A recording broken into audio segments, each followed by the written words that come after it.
So here we have nat gas. I used to do my analysis on UGAS, which is 3 times ETF, but apparently people didn't like that, and I absolutely understand. So I decided to switch to the actual commodity, the nat gas. So here on the 1-day chart, we can see that we have a head and shoulders here, but I'm skeptical of the head and shoulders for a couple of reasons. I see hard support here at about the 285 level, which I've outlined here on the 1-day chart. Let's just get right into the 2-day chart, or the 2-hour chart. What I'm seeing here on the 2-hour chart is two different divergences that are bullish divergences. One comes here from the RSI bottoming out and then moving up higher, and we see that price moves lower, and this is a divergence, and we see that actually play out here in the price action. The second divergence is here with the stochastic, kind of the same deal. We just move up higher and the price doesn't reflect that. Another thing of note is that I believe that we are in a wedge pattern right now. I see a B, C, D, E set in right here, and what kind of marks us off that this might be the bottom is this overthrow pattern, which is very common here in descending and ascending wedges, where you see here on this day that our wick comes all the way down to this hard support and stops there.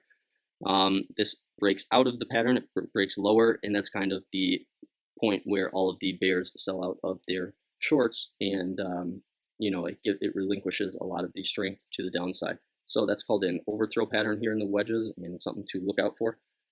Here on the 1-hour chart, I see that our RSI has gotten above 50. This is a very nice signal here, and we might have a diamond bottom. Now, a diamond bottom is marked by 9 touches with inside of it. So if we just count them out, we have a 1, 2, 3, 4, 5, 6, 7, 8, and I think that we're going to head down here and set in our 9, and this would complete the diamond bottom pattern, and this is the strongest bottoming pattern that you can have, just from a technical analysis standpoint. And this is supported by, if that is a wedge, the theory of wedges is that when it bottoms out, it reaches E, it goes all the way back up to the original point where the wedge began.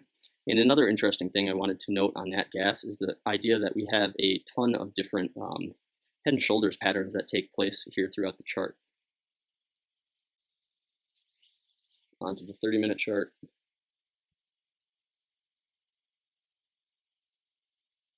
We can see our overthrow pattern a little bit closer here. See that it comes all the way down. That's basically the bottom there. Let's just go to the 15-minute real quick. So I have 2 divergences here. One is where price is moving downwards, the stochastic moves downwards and price moves upwards and kind of ignores it for a little while.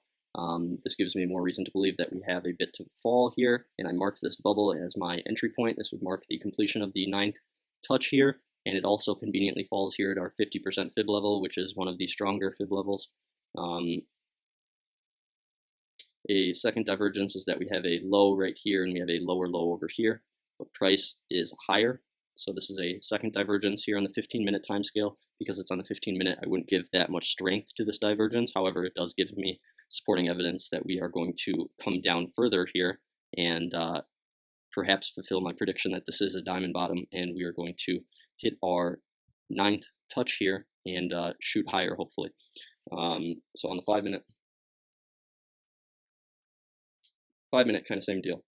There's a divergence here, short-term divergence, where our stochastic makes a higher high. Now this is fairly significant because this run from the bottom here to the top reaches all the way, instead of like over here from the bottom where it kind of almost reaches the top and then falls back down. This is straight up, and so we might just skip this 9, but again, this is on the 5-minute chart, and I would just give decreasing relevance to divergences here on the 5-minute chart as compared to, like a 1-hour chart.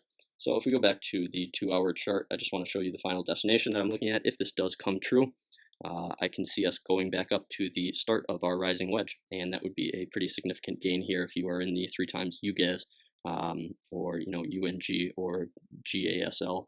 Those are all the nat gas ETF different leveraged funds. So that's my analysis for natural gas.